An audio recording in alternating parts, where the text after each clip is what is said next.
Fluff mud you find out here in the marsh. Whoa. So it had a gray color before they would dry it. That was made out on the plantations. Whoa. Google always likes to take an extra step after we stop. We saw that dirt. We went to, what's the name of that? Plantation. Yeah, and they showed us the rice fields, and he said that dirt was made, they made brick with. Yep. Yeah, that's the brick right there. It's all over town. And what they'd often do is cover this brick in stucco. That's what you see here to the right. They'll cut lines in the stucco to make it look like stone. What would draw people to live in here?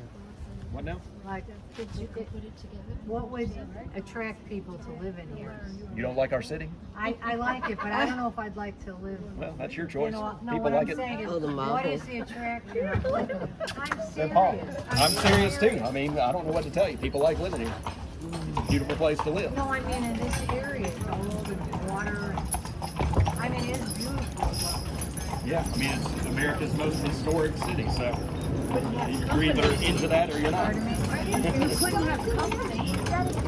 No place for company. Yeah, I didn't get to that story, but behind that house is a little church cemetery. You notice it's newer looking construction surrounding us. That 1861 fire blew right through here. That's the only home that remains because that cemetery serves as a fire break. Saved it from the fire.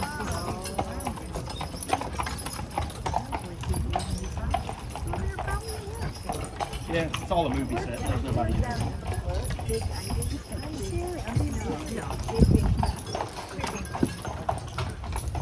Y'all check out the ironwork. There's a common pattern you'll see to the right. That wagon wheel shape in the gate. That's a copy of an altar rail. Came over from Europe.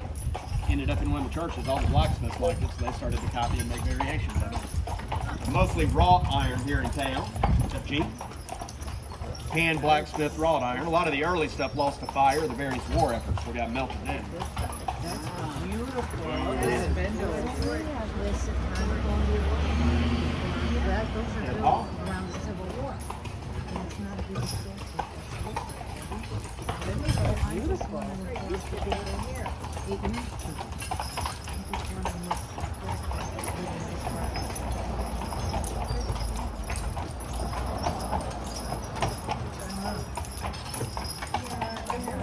Gee.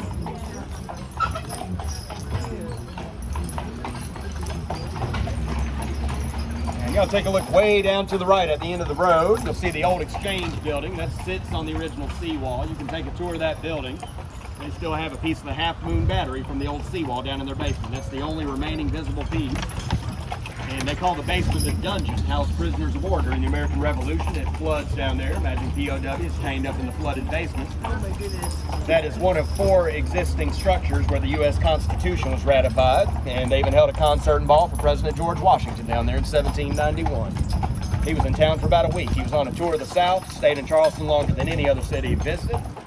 Said he would dance with any women from Charleston that wanted to dance with him. So they held a concert and ball, supposed to be a one-night event. He got so many invitations, they had to extend it over 3 days. Wow. Danced with about 250 women over 3 days. I always wonder where Martha was. Somebody seems to know.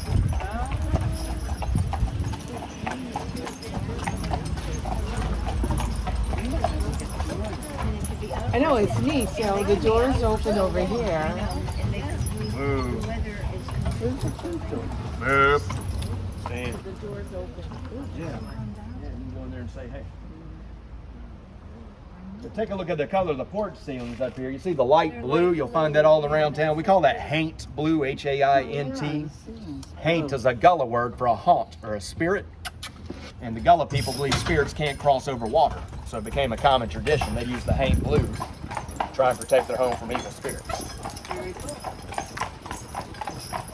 Oh, I see this blue. See the blue ceiling on the people? Yeah. Blue.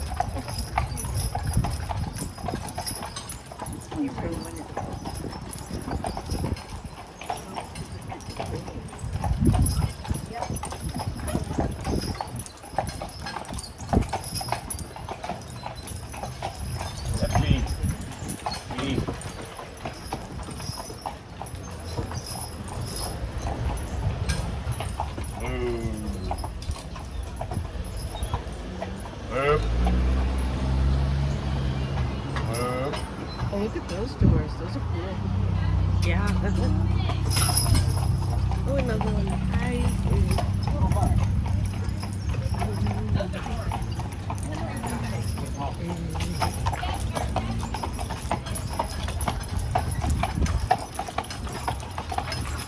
Now to the right, this is the BAR work over here. Those look like old colonial row homes. Those were built in the 1960s. They're just built to look old, fit into the old Harper Bank. And guys, I mentioned the Gullah. I don't know if you've heard of that term before. Gullah, Gullah Geechee. The Gullah were enslaved West Africans. They're from all different tribes. Ended up out here on the Sea Islands, really insulated from inland culture. A lot of their traditions and things stuck over the years, worked its way into Southern culture. Had to create their own language to communicate. Their word for peanut is goober. Everybody knows the song Kumbaya. That's a Gullah spiritual. That means come by here. So let's come by here, my boy. Is that clay building? Is what now? Clay, made out of clay. Made out Clay. of clay? I mean clay, sorry. I don't think so. Oh no. Gee? Oh. We're talking about haunts and haunts. They think the most haunted building in Charleston is over here to the left through these homes. You'll see it once these cars pass by. That's the old city jail tucked away back here. It was in use from 1800 to 1938. Straw beds for floors, no plumbing. Condemned in the 1930s for inhumane living conditions. And about 14,000 people died at this jail. Wow. Looks like a big castle right here. The hall. Back behind the home. Yeah, that back there. Stone building. Wow.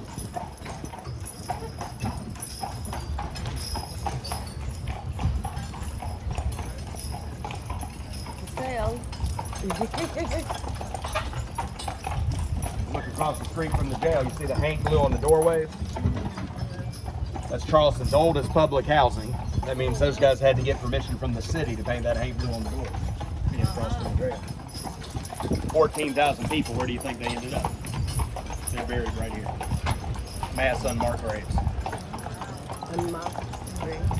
They say you dig in Charleston, you find one of two things pretty quickly. It's either human remains or unexploded ordnance. Both happen all the time.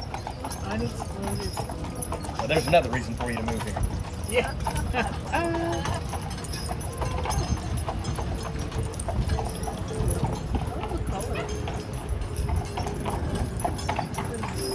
And by the way, the public housing is Robert Mills Manor. That's named for a local architect.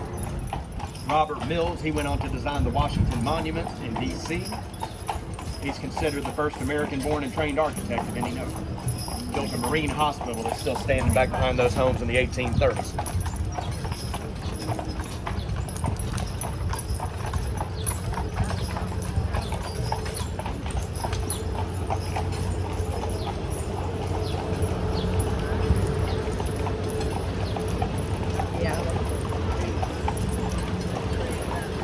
Right in front of us is the edge of the College at Charleston campus. That's the oldest municipally supported college in the United States, founded in 1770. They predate the country.